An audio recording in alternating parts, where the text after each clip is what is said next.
Social सिन के एक episode में हमने बात की थी गोबर्स की। गोदी प्लस यूट्यूबर बराबर गोबर। ये केवल यूट्यूब पर ही नहीं पाए जाते हैं, ये इंस्टा और ट्विटर यानी कि सभी के सभी सोशल मीडिया पे बराबर का गंध फैला रहे हैं। मगर जैसे ये वाला गोबर बहुत प्रकार के कामों में उपयोग में लाया जाता है, ये वाले गोबर भी काफी उपयोगी हैं।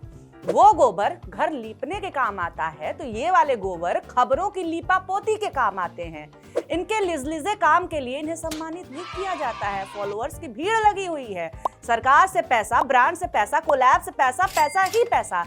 क्योंकि देखो भाई, आज के समय में पैसा इंफॉर्मेशन में नहीं, मिस इन्फॉर्मेशन में ही है। कुछ दिन पहले राहुल गांधी पर आरोप लगा कि जेनजी का इस्तेमाल कर रहे हैं ये नेपाल की तरह। मगर सत्ताधारी पार्टी तो सालों से ही जेनजी के इस्तेमाल में लगी हुई है। उनके सामने फेक नैरेटिव रखवा रही है, भड़का रही है, उकसा रही है, मिस इन्फॉर्म कर रही है। कुछ हिंदुत्व के ठेकेदार यंग जेनजी टाइप इन्फ्लुएंसर से जो बोलते तो पढ़े लिखे टाइप का मुंह बना के हैं, मगर काम युवाओं को पढ़ाई लिखाई से दूर ले जाने का कर रहे हैं। बिकॉज इट्स अ सिन। तो ऐसे सिनर्स की बात हम करेंगे सोशल सिन के नए एपिसोड में। म्यूजिक।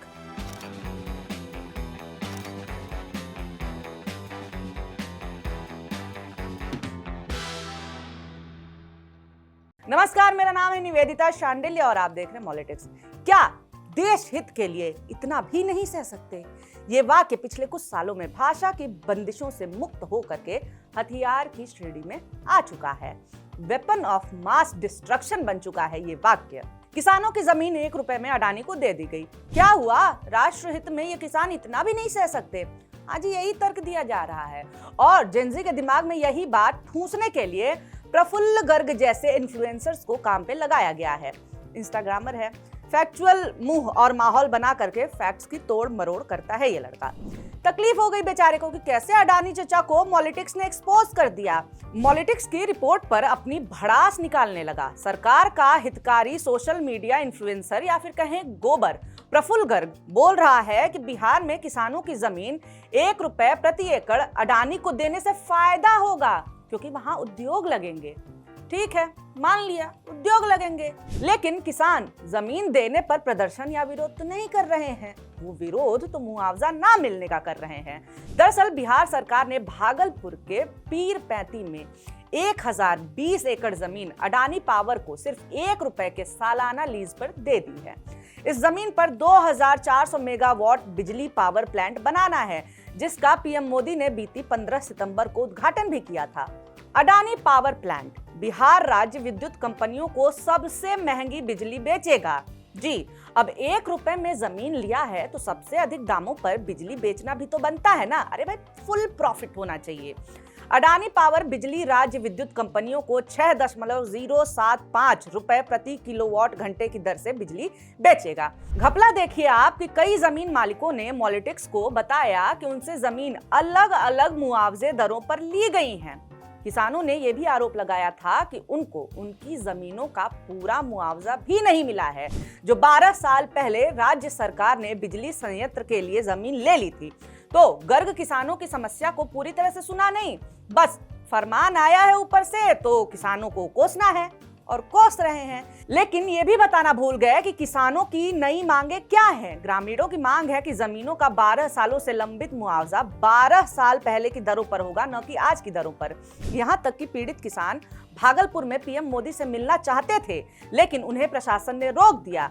दरबारी सोशल मीडिया इन्फ्लुएंसर ने ये बात तो बताई ही नहीं। गिरने की सीमा देखनी है तो देखिए कैसे इस वीडियो में टीएमसी की एक महिला सांसद महुआ मोइत्रा का part time social media influencer और फुल टाइम सरकार का चाटुकार प्रफुल्ल गर्ग अपमान करते हुए उनके प्रदर्शन का मजाक बना रहा है। ये वीडियो है इंडिया गठबंधन का वोट चोरी के खिलाफ विरोध प्रदर्शन का, जिसमें इंडिया गठबंधन में शामिल सभी दलों के सांसदों ने चुनाव आयोग से मिलने के लिए एक रैली टाइप की निकाली, लेकिन दिल्ली पुलिस ने उन्हें अपनी वैन में बैठा लिया।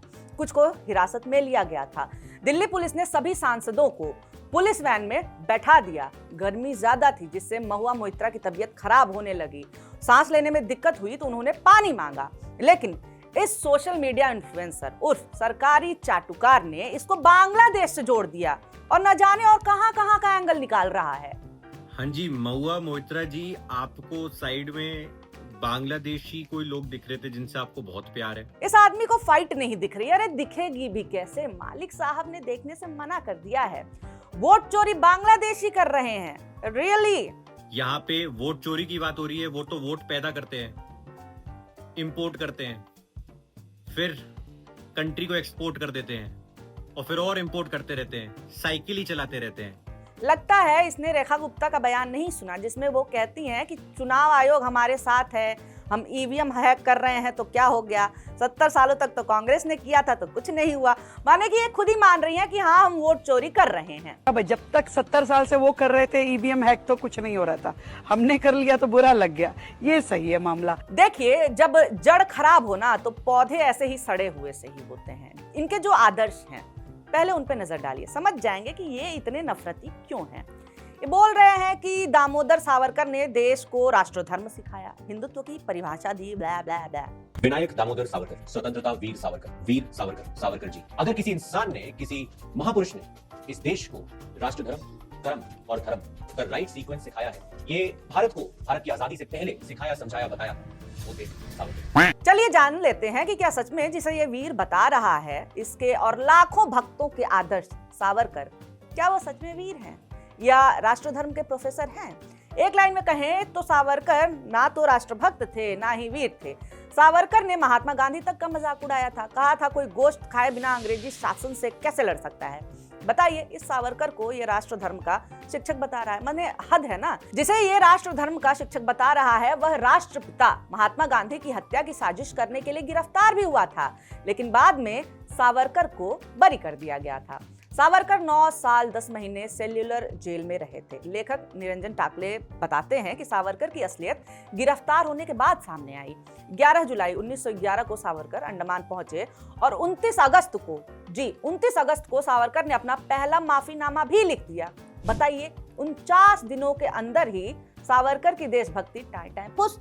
यही नहीं, सावरकर ने 9 सालों में 6 बार माफीनामा लिखा था अंग्रेजों को। सावरकर ने दूसरा माफीनामा 14 नवंबर 1913 को लिखा। दूसरे माफीनामे में सावरकर ने जेल में हो रही मुश्किलों को और शारीरिक मानसिक यातनाओं का जिक्र किया था और अंग्रेजी हुकूमत से अपनी रिहाई की मांग की थी। यही नहीं, ब्रिटिश सरकार को समर्थन देने तक की बात कही थी। ऐसे ही फेक राष्ट्र धर्म के शिक्षक ने अंग्रेजी हुकूमत से 6 माफी मांगी। इसे आप माफीनामा भी कह सकते हैं या फिर उन्होंने रहम की दुआ की, ये भी कह सकते हैं। यही नहीं, सावरकर इतने बड़े देश प्रेमी थे कि महात्मा गांधी, कांग्रेस और मुसलमानों के विरोध को लेकर के वायसराय लिनलिथिगो के साथ समझौता तक किया था। यही नहीं, अंग्रेजी हुकूमत से 60 रुपए पर मंथ पेंशन भी लेते थे। राष्ट्र प्रेमी सावरकर। इन माफी वीर और फेक देश प्रेमी, नहीं माफी वीर ही ठीक है को ये गोबर प्रफुल्ल गर्ग राष्ट्र धर्म का शिक्षक बता रहा है। गजब है। लेखक शमसुल इस्लाम बताते हैं कि सावरकर ने अपनी रिहाई के बाद का अपना सारा टाइम महात्मा गांधी के खिलाफ माहौल बनाने में ही बिताया। ब्रिटिश सरकार ने सावरकर को 1937 में पूरी तरह से रिहा कर दिया, लेकिन रिहा होने के बाद सावरकर ने 1966 में अपनी मृत्यु होने तक ऐसा एक भी काम नहीं किया जिसे राष्ट्रभक्ति या राष्ट्र सेवा कहा जा सके। लेकिन इस उड़क चुल्लू प्रफुल्ल गर्ग को ये राष्ट्र धर्म के शिक्षक नजर आ रहे हैं। अब जब साहबजादे ऐसे हैं तो फिर जब आदर्श ऐसा है तो अंधभक्त प्रफुल्ल जैसा ही होगा ना। अब इन व्हाट्सएप यूनिवर्सिटी वालों से इतिहास ज्ञान की उम्मीद करना हमें ही बेवकूफ साबित कर देगा। इसलिए चलिए वर्तमान की बात कर लेते हैं और उसमें भी सबसे इजी टॉपिक खेल पर आ जाते हैं। बायकॉट करने की जगह भारत ने पाकिस्तान के साथ क्रिकेट खेला। क्यों, किसके कारण? सीधी सी बात है, जब सरकार हमारी राजी तो क्या करेगा काजी। भारत सरकार की सहमति के कारण भारत पाकिस्तान ने मैच खेला आपस में। राजनाथ सिंह की कड़ी निंदा की तरह एक कड़ा कदम उठाया भारतीय टीम ने कि हम हाथ नहीं मिलाएंगे। अरे आतंक के खिलाफ सख्ती, लेकिन नहीं, आईसीसी जिम्मेदार है इसके लिए, बीसीसीआई जिम्मेदार है, खिलाड़ी जिम्मेदार हैं, बॉल बॉय जिम्मेदार है, पान वाला भी जिम्मेदार है, बस सरकार जिम्मेदार नहीं है। वो जिसके हाथ में पूरी कमान है वो जिम्मेदार नहीं है, उसका नाम नहीं लेना है। खुद ही देखिए गोबर साहब कैसे एशिया कप में भारत और पाकिस्तान के बीच हुए मुकाबले और होने वाले मुकाबलों के लिए मोदी सरकार को बचा रहे हैं। ये बोल रहे हैं कि सरकार तो बाध्य है जी मल्टीनेशनल टूर्नामेंट खेलने के लिए। क्या ये फॉरेन डिप्लोमेसी वीक है? बिल्कुल भी नहीं। क्या हम लोग पाकिस्तान से रिलेशन बेटर कर रहे हैं? बिल्कुल भी नहीं, क्योंकि हम कोई भी बायलैटरल टूर्नामेंट नहीं खेल रहे उनके साथ कि हम पाकिस्तान को होस्ट कर रहे हैं, खाली पाकिस्तानी टीम को होस्ट कर रहे हैं। नो, हम लोग मल्टीलैटरल इवेंट्स खेल रहे हैं। कि कैसे बाध्य हो सकती है सरकार यार? क्या खेल देश से बड़ा है क्या?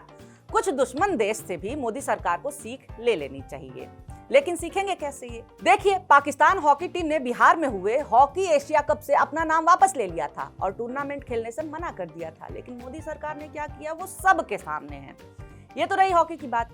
क्रिकेट एशिया कप में भारतीय टीम 2 मैच पाकिस्तान टीम से खेल चुकी है। भारत के पूर्व क्रिकेटर सुनील गावस्कर ने कैसे गोदी और गोबर का भंडाफोड़ किया, ये कि नहीं नहीं सरकार नहीं जिम्मेदार है, उसके लिए आप ये वीडियो सुनिए। Whatever the personal thinking that you may have, at the end of the day, it's the government that takes the call, and whatever the call the government takes, I think the players have to follow that. Players in the BCCI, and that's exactly what has happened. So it doesn't really matter what you and I think.